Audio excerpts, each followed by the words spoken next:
Everybody, I'm on the floor again. If you can't tell, I'm not in my office. I'm staying with some family, not in Los Angeles. I did evacuate. My place is fine. It's not, I don't think it should be an issue, even though it's close to the fires, but it's not in the danger zone quite yet, but I think it should be okay. I mostly got out of town because of, like, the air quality and whatnot. I didn't want to, if I had the option, I would prefer to leave, and we'll see when I end up going back. It's just kind of a terrible situation, to be honest. I know that's not what we're here to talk about today. You clicked on this video for another reason, but how could I? As soon as I started recording, I was like, well, I'm going to talk about it. I'm very lucky to not be in danger. I'm safe, but my heart just goes out to everybody that is, put my phone on silent, is affected by this. And I'm just no words, right? It's just a terrible situation.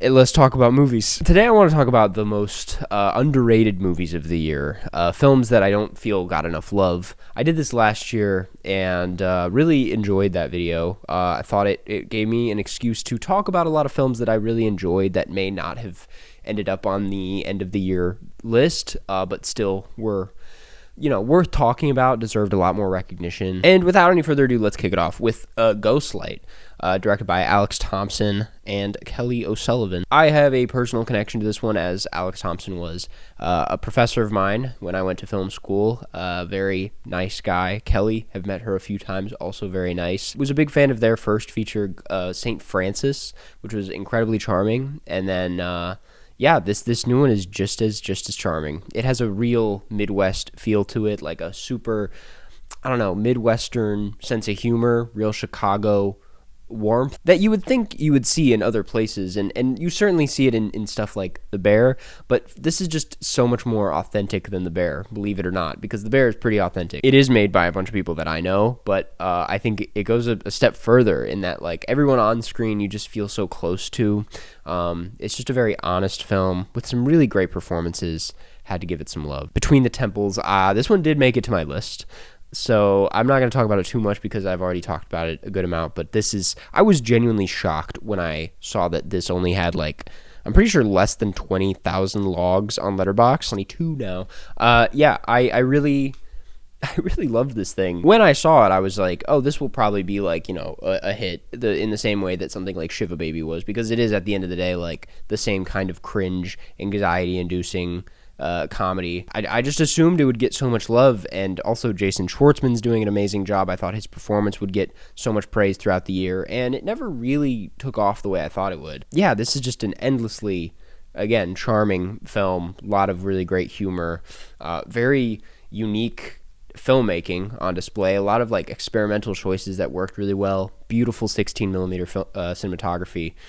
Yeah, big fan of Between the Temples, clearly. I mean, obviously No Other Land, another one that did make my list, so I won't be on it for too long.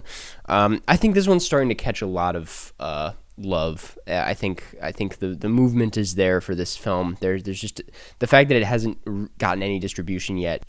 Still, I was really hoping my video would age horribly and that the next day or week the film would get distribution, and it's still it's still out there, and that's crazy to me. It's one of the best documentaries I've seen in the last few years. Everybody loves it.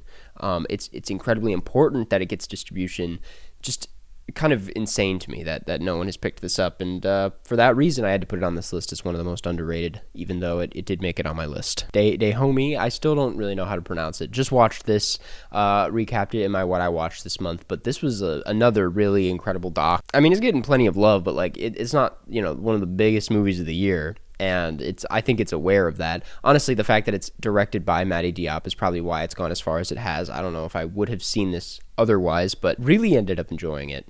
Does so much with so little, proves you wrong in every way. You're like, well, why should I, what is so significant about this? How is this filmmaking going to make me care about these objects, these works? And you really just feel the weight of them by the end of it. It really captures the importance of these making their way back to their home, and what it means to the people. Really incredible doc that I've really thought about a lot more than I thought I would since seeing it. I'm gonna give a shout out to both Lance Oppenheim projects this year, Spermworld and Ren Faire really had a good year with these. And I'm really shocked to see that something like Ren Faire at least didn't go as far as it should have. I mean, it got tons of love, within like certain film circles, but I was, again, another one that I was shocked to see didn't have that many logs on Letterboxd when I went to, check out this list. But yeah, if you want to see some of the most like exciting and playful documentary filmmaking out there today, this is the guy. He's making some really great stuff. My first film by Zia Anger.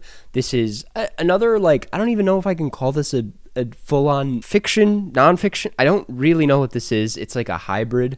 It's for that reason, like an endlessly fascinating watch. Just how much the line is blurred between reality and what you see on screen, and it's like, what exactly am I watching? Interesting look at the process of making a film, like how much of yourself ends up in the film, what a film even is at the end of the day, what a bad movie means to you. These are hard subjects to talk about without sounding like a crazy person. Even harder to make a film about these subjects and not sound like a crazy person. And the film does come off a bit crazy, but in the best way. It kind of amazed me that there hasn't been a film like this before. And isn't that what great art is all about? Rap World.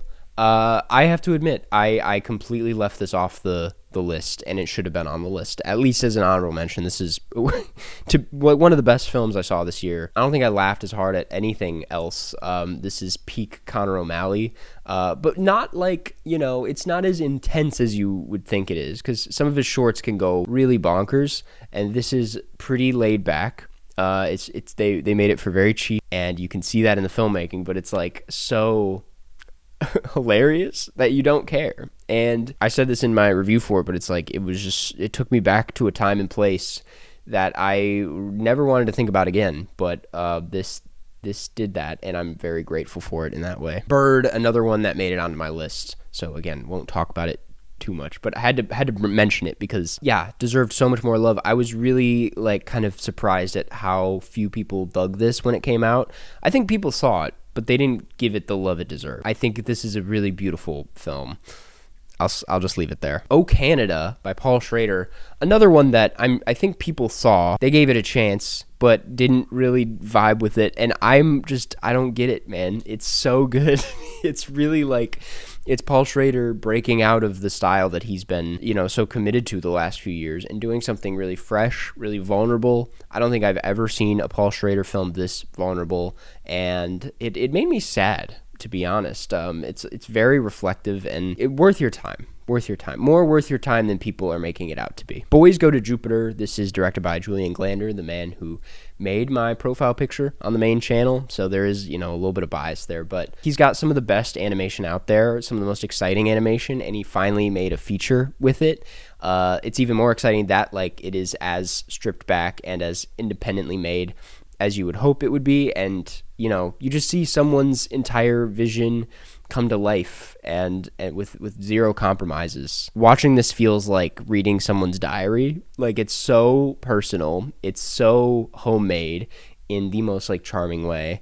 It's hilarious. I think it's underrated because it just hasn't been properly distributed to a full audience quite yet, but I just know that my audience specifically will really dig this thing. You guys should be on the lookout. Universal Language, directed by Matthew Rankin. Again, another one where it's I get it. It hasn't really gotten distribution yet, so no wonder it's underrated, but I haven't seen the buzz for it that it deserves. Another one that I know my audience specifically will love because if you watch my channel and you take my recommendations seriously and you like the things that I end up recommending, you'll probably love this, as it's a blend of all of my favorite filmmakers, really. A little bit of Jacques Tati in there, a little bit of Kiarostami, a little bit of Kaurismäki, a little bit of Wes, who is kind of inspired by those other guys. And even though it is heavily inspired by all of these filmmakers, it's still 100% its own thing. Matthew Rankin films are very unique.